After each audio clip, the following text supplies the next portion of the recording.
चीन सरकारी गणमाध्यम global times रे भारत चीन विवाद को नहीं रिपोर्ट प्रकाश पाई।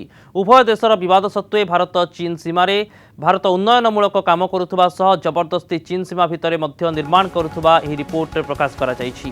केवल एतिक नुहे भारतीय सैनिकों को चीन सैनिक अटकाइबा बेले बारंबार एपरी मुहांमुही परिस्थिति सृष्टि होउछि। एपरिकी सीमार बारंबार उपजुवा विवाद पर भारत को दायी करिछि चीन। भारतर गर्व और असावधानता जो सीमार उभय देश मध्य बारंबार एपरी अप्रीतिकर परिस्थिति सृष्टि होता ग्लोबल टाइम्स रे रिपोर्ट प्रकाश पाई। अमेरिका सहित भारतर संपर्क दृढ़ होइतिबारु परोक्षरे चीन सहित तिक्तता बढ़ुछि।